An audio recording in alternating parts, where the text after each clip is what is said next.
Assalamualaikum warahmatullahi wabarakatuh.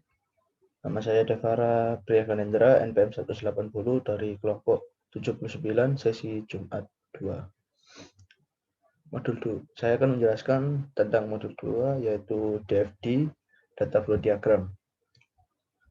Di bab pertama ada pendahuluan. Pendahuluan yaitu latar belakang. Latar belakangnya adalah Sistem Informasi Manajemen atau SIM. Adalah sistem perancangan bagian dari pengendalian internal suatu bisnis yang meliput pemanfaatan manusia, dokumen, teknologi, dan prosedur oleh akuntansi untuk memecahkan masalah bisnis seperti biaya produk, layanan, atau strategi bisnis. Sistem informasi manajemen dibedakan dengan sistem informasi biasa karena SIM digunakan untuk menganalisis sistem informasi lain yang diterapkan pada aktivitas operasional organisasi. Secara akademis, istilah ini umumnya digunakan untuk merujuk kepada kelompok metode manajemen informasi yang bertalian dengan otomasi atau dukungan terhadap pengambilan keputusan manusia. Misalnya sistem pendukung keputusan, sistem pakar, dan sistem informasi eksekutif. Data flow diagram atau DFD merupakan gambaran suatu sistem yang telah ada atau sistem baru yang dikembangkan secara logika tanpa mempertimbangkan lingkungan fisik di mana data tersebut mengalir. Dengan adanya data flow diagram, maka pemakai sistem yang kurang memahami di bidang komputer dapat mengerti sistem yang sedang berjalan. Data flow diagram atau DFD merupakan suatu cara atau metode untuk membuat rancangan sebuah sistem yang mana berorientasi pada alur data yang bergerak pada sebuah sistem nantinya. Dalam program praktikum ini membahas tentang suatu sistem DFD atau data flow diagram. Untuk manajemen produksi barang dan penyewaan PS, di mana DFD sebagai alat pembuatan model pada manajemen produksi barang dan penyewaan PS untuk meningkatkan ketelitian sistem dan kejelasan perincian secara keseluruhan. Dalam suatu diagram data yang menggunakan aplikasi report designer untuk memudahkan proses pembuatan diagramnya. Di bab 1 itu ada rumusan masalah, yaitu bagaimana model perancangan DFD menggunakan Power Designer pada sistem informasi penyewaan PS3. Di bab 1 juga ada tujuan praktikum, yaitu untuk yang pertama untuk mengetahui entitas dari studi kasus sistem informasi penyewaan PS3, untuk mengetahui output dari DFD pada masing-masing proses setiap entitas. Ketiga, mampu menganalisis DFD sesuai dengan studi kasus yang diambil. Selanjutnya ada di bab 2. Bab 2 menjelaskan tentang tinjauan pustaka. Tinjauan pustaka yang pertama yaitu adalah DFD atau data flow diagram. DFD sering digunakan untuk menggambarkan suatu sistem yang telah ada atau sistem baru yang akan dikembangkan secara logika tanpa mempertimbangkan lingkungan fisik di mana data tersebut mengalir, misalnya lewat telepon atau surat dan sebagainya, atau lingkungan fisik di mana data tersebut akan disimpan. DFD merupakan alat yang digunakan pada metodologi pengembangan sistem yang terstruktur. DFD merupakan alat yang cukup populer sekarang ini karena dapat menggunakan arus data di dalam sistem dengan struktur yang jelas.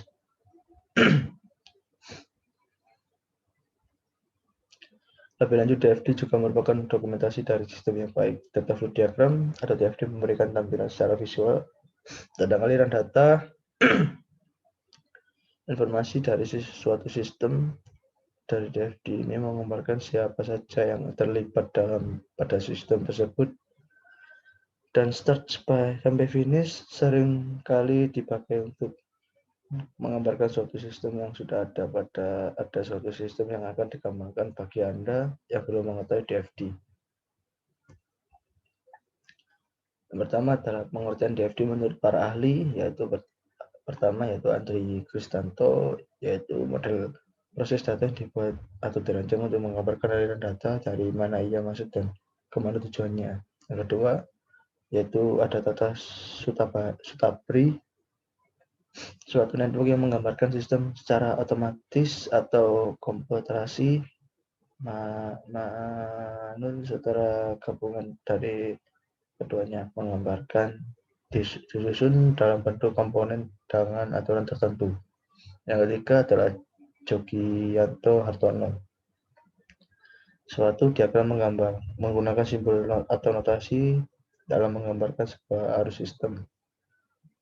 Yang terakhir adalah Wijaya, sebuah gambaran grafis yang menggambarkan serta memperlihatkan aliran dari data sumbernya dalam suatu objek, kemudian ditransformasikan ke tujuan lain.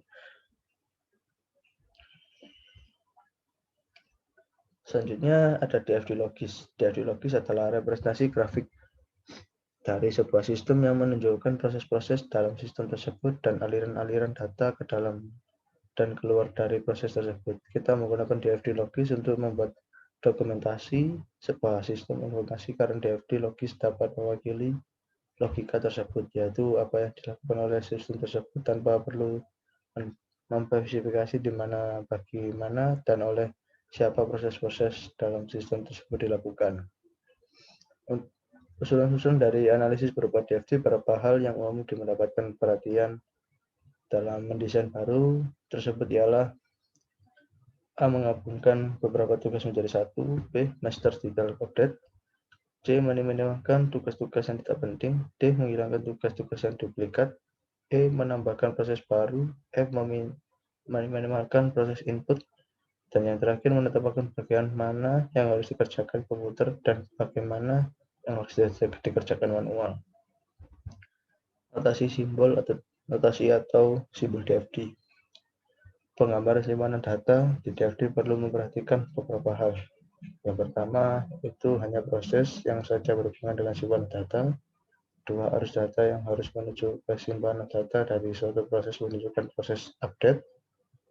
Yang ketiga, arus data yang berasal dari simpanan data ke suatu proses menunjukkan bahwa proses tersebut menggunakan data yang ada di simpanan data. Dan yang terakhir adalah proses yang melakukan kedua-duanya, yaitu menggunakan dan update simpanan data. DFD sangat berbeda dengan aliran flowchart. Perbedaannya adalah, pertama, proses di DFD dapat beroperasi secara paralel. Kedua, DFD lebih mencerminkan arus dari data suatu sistem. Yang ketiga, DFD tidak menunjukkan proses perulangan atau loop dan proses keputusan decision, sedangkan bagian lain menunjukkannya. Sebab selanjutnya adalah jenis DFD. Jenis DFD yaitu ada dua, yaitu diagram level 0 dan diagram level 1. Diagram level 0 atau bisa juga diagram konteks adalah level diagram paling rendah yang menggambarkan bagaimana sistem berinteraksi dengan subproses di tas. Selanjutnya ada data flow diagram level 1, yaitu DFD level 1 terdapat lebih lanjut tentang DFD level 0, di mana semua proses yang ada pada DFD level 0 akan dirinci dengan lengkap sehingga lebih lengkap dan detail. Diagram ini merupakan dekomposisi dari bagian diagram level 0. Yang pertama yaitu tentukan yang lebih kecil. Kedua, tentukan apa yang diberikan dan diterima masing-masing subproses. Ketiga, apabila diperlukan munculkan data store. Keempat, gambarkan DFD level 1. Kelima, hindari perpotongan arus data. Yang terakhir adalah beri nomor pada masing-masing subproses yang menunjukkan diskriminasi dan proses sebelumnya. Contohnya itu 1.1, 1.2, atau 2.1. Perbedaan DFD level 0 dan DFD level 1, yaitu yang pertama, DFD level 0 hanya menggambarkan sistem secara basic. DFD level 0 juga hanya menjelaskan aliran data dari input sampai output. Yang selanjutnya adalah perbedaan DFD level 1 dan level 0. DFD level 1 menggambarkan aliran data yang lebih kompleks. DFD level 1 juga menggambarkan sistem secara sebagian atau seluruhnya secara mendetail. Dan ini adalah contoh DFD. fungsi DFD yaitu adalah yang pertama, data flow diagram atau DFD merupakan suatu alat untuk membuat model yang memungkinkan suatu profesional sistem untuk bisa menggambarkan suatu sistem menjadi sebuah jaringan proses fungsional. Yang kedua, data flow diagram ini juga merupakan suatu alat untuk membuat model yang sangat sering digunakan oleh orang-orang. Yang terakhir adalah data flow diagram juga adalah salah satu alat yang merancang suatu sistem yang berorientasi pada suatu alur dengan konsep dekomposisi yang bisa digunakan untuk dapat menggambarkan analisa. Selanjutnya ada simbol-simbol data flow diagram. Untuk menggambarkan rancangan sistem menggunakan data flow diagram memerlukan atau bukan simbol-simbol, di mana simbol tersebut memiliki arti yang sangat mengarahkan kemana alur tersebut itu mengalir. Yang pertama ada subproses, yaitu entity. Yang kedua ada simbol proses. Yang ketiga ada simbol data store. Yang keempat ada simbol data flow.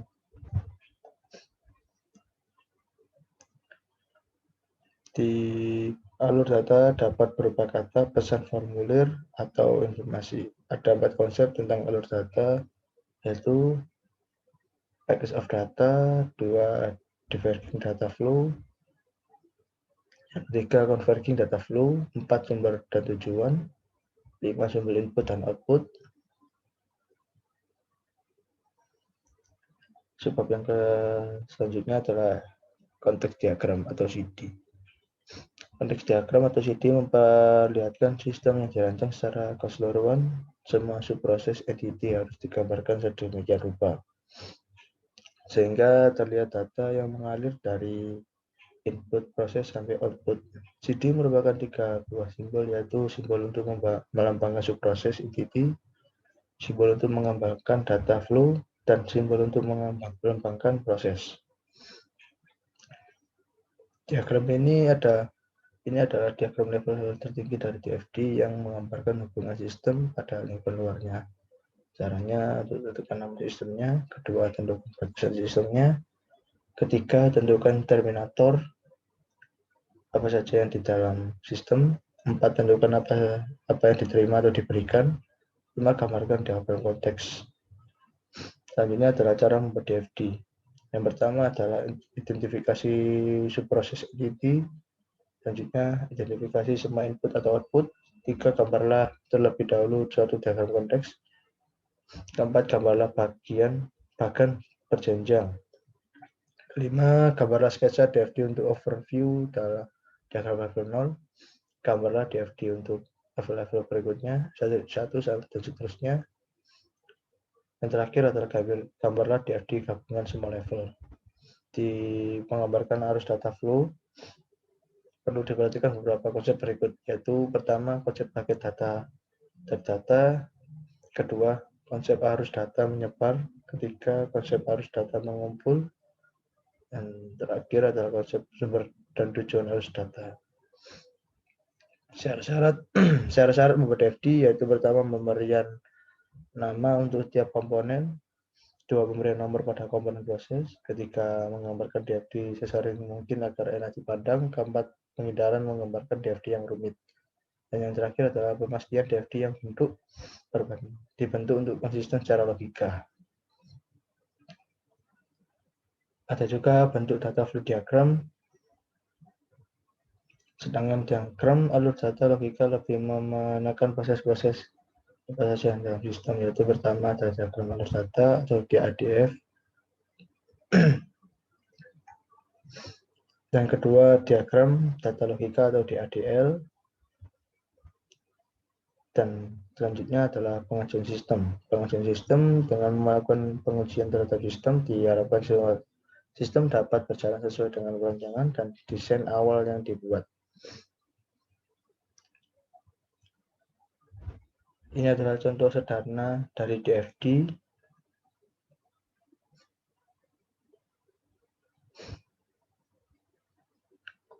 Dan ada komponen data flow diagram menurut Jordan dan DeMarco, yaitu ada terminator, proses, data store, dan alur data.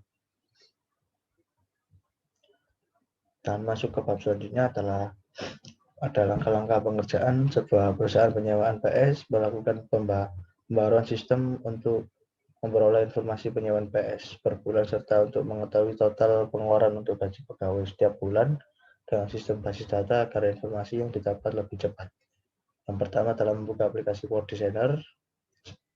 Setelah itu, Word Designer terbuka, klik file, new information data flow diagram.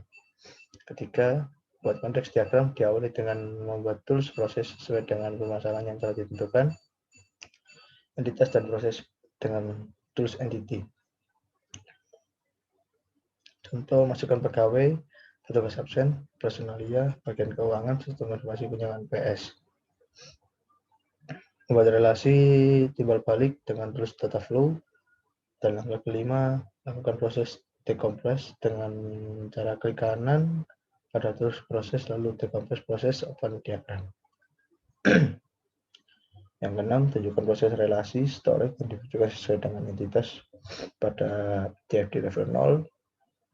Dan yang ketujuh, setelah membuat DFD level 0, untuk membuat DFD level 1, lakukan proses decompress dengan klik kanan pada tools proses lalu decompress proses open diagram. Dan ada hasil dan masuk ke bab 4, yaitu output. Yang pertama adalah output sistem informasi penyewaan PS. Adapun output program pada sistem informasi penyewaan PS adalah sebagai berikut. Ini adalah hasil-hasil printout diagram konteks penyewaan PS yang telah saya buat.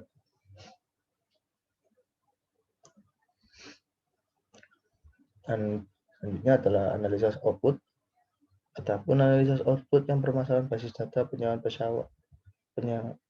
PS dihasilkan output berupa konteks diagram level 0 dan DFD level 1. Yang pertama adalah output konteks diagram. Adapun output pada DFD perincian penyewaan PS adalah sebagai berikut. Pada hasil dari output laporan resmi ini dihasilkan diagram konteks dan diagram level 0. Pada di mana diagram konteks pada sistem penyewaan PS tentang hubungan timbal balik di mana terdapat 5 entitas dengan data entitas tersebut terdiri dari pertama penyewa, terdapat alur data yang pengunjungan dan persyaratan penyewa. Pada entitas kasir terdapat alur data total harga produk dan pemasukan harga sewa. Pada entitas nota terdapat alur data ID, nota, dan data barang yang disewa. Pada entitas PS tersebut alur data info, produk disewa, dan belum disewa. Analisis output DFD level 0 setelah dikompresi akan terbentuk lebih rinci dari sistem informasi perincian gaji pesawat, gaji penyewaan PS tersebut dari level 0. Terdapat proses-proses yang muncul untuk menjelaskan secara lebih rinci dari diagram konteks pembayaran dan serah terima. Selanjutnya adalah analisis output level 1. Pada proses penyewaan dilakukan oleh dua entitas di bidang penyewa dengan resepsionis melalui alur dari pembuatan member. Setelah dikomposisi untuk terbentuk proses-proses yang lebih rinci dari sistem informasi penyewaan disebut dari level 1. Terdapat proses-proses yang muncul untuk menjelaskan secara rinci dari diagram level 0 sehingga menghasilkan proses baru, yaitu menunjukkan di bawah ke pembayaran dan serah terima. Pada proses menuju terdapat alur data dari entitas penyewa dan resepsionis. Terdapat alur menunjukkan. Pada proses di bawah ke terdapat alur data yang entitas penyewa dan resepsionis. Terdapat alur pengisi data, yaitu KTP, nomor ID, dan nomor HP. Dan bab selanjutnya adalah kesimpulan dan saran. Untuk kesimpulan pertama, yaitu data flow diagram DFD merupakan gambaran suatu sistem yang telah ada atau sistem baru yang dikembangkan secara logika. Dan yang kedua, jadi ada permasalahan sistem perincian gaji pegawai terdapat 5 entitas yaitu penyewa, resepsionis, PS, kasir, dan nota. Semua entitas tersebut memiliki hubungan yang saling melengkapi. Setelah dikomisikan untuk terbentuk proses yang lebih rinci dari sistem perincian penyewaan disebut dari level 0, proses yang muncul untuk menjelaskan secara rinci dari diagram konteks sehingga menghasilkan proses yaitu menemui menunjukkan di bawah ke pembayaran serah terima. Dan ada pun saran yaitu sebaiknya pada modul diberikan langkah-langkah proses pengerjaan pembuatan DFD yang lebih rinci dalam menggunakan aplikasi Power Designer. Kedua, sebaiknya disediakan aplikasi untuk beberapa komputer dengan versi yang berbeda. Sebaiknya materi yang ada di dalam modul ditambahi lagi agar praktikan dapat mengerti dan memahami dengan jelas isi setiap modul. Terima kasih. Assalamualaikum warahmatullahi wabarakatuh.